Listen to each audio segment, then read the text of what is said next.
Sa Pasig, pinilahan ang bigayan ng 5,000 pisong cash assistance sa delivery riders. Pero marami pa rin ang walang naiuwi. Para sa update, magbabalita si Mobile Journal Jazz Paredes. Jazz, kumusta ang pila dyan? Cheryl, no, kanina nga nasaksihan natin, bandang alas 7 ng umaga, ay napakahaba ng pila para sa cash relief assistance ng mga delivery riders dito sa Pasig City. At kung ngayon naman nakikita nyo sa aking likuran, kanina punong-puno yung mga bleachers pero ngayon ay halos wala ng tao o pailan-ilan na lamang yung mga natitira. Dito sa aking likuran, meron pa rin namang mga nakapila para doon sa payout pero dito sa aking kabilang banda naman, yung help desk na kung saan lumalapit yung mga delivery riders na hindi pa makakuha ng kanilang ayuda. Pero sa ngayon, Cheryl, pihit lang tayo ng onte, no? Tanungin natin yung ilan sa mga delivery riders nating nakakuha kung kamusta ba yung kanilang experience. Sir, hello po. Magandang tanghali po sa inyo. Ano pong pangalan nila? My name is Dexter Jason Brown. Saan po kayo nang galing ngayon, sir? Actually, naka-break lang po. Naka-break lang po.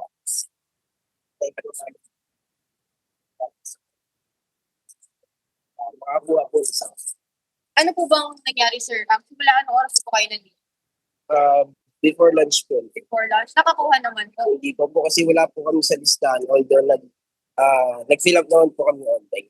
Wala po kayo sa listahan. Ano daw po nangyari, sir? Yun nga po di po alam yun. Pero nag-try po ulit kami mag-register dito po sa NFRB. So, maghihintay na lang po kami kung kailan po yung payout schedule. Paano yan, sir? Tuloy kayo ng pamamasada po ngayong araw. Babalik po muna sa office kasi naka-break. Sir, maraming salamat po at ingat po kayo.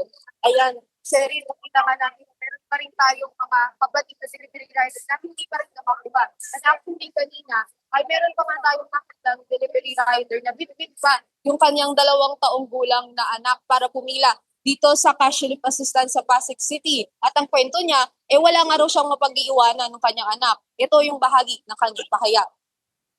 Last day na kasi ngayon Sabi, last day na ngayon dahil para sa mga delivery. So, nagpunta na ako kahit na kasama ko yung anak ko dahil yung 2 years old. Hindi naman siya nagtataka, sir.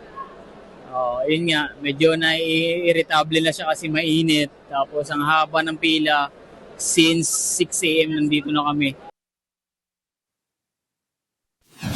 Cheryl, sa ngayon ay nasa 2,244 na yung nabigyan ng cash relief assistance as of 11 a.m. yan kanina. At inaasahan nga daw na 5,000 yung dadating ngayong araw. Pero yun nga, Cheryl, paulit-ulit yung paalala rin ng ating mga staff ng DSWD at ng Pasig LGU na tignan yung schedule na naka-allot para doon sa bawat letra ng apelido. Kahapon ay letrang A to I, tapos ngayon naman ay letrang J to R, at yung susunod naman ay letrang S to Z sa Monday yan naka-schedule. Para daw hindi magka-aberya at syempre para hindi rin masayang yung kanilang punta, ay siguruhin daw muna na naka-schedule ngayong araw yung kanilang payout. At para naman doon sa mga hindi nakalista, Sheriff, ay pinaglista na sila dito sa help desk para ma-register na yung kanilang pangalan. Ngunit yung kanilang payout daw ay wala pang schedule sa ngayon.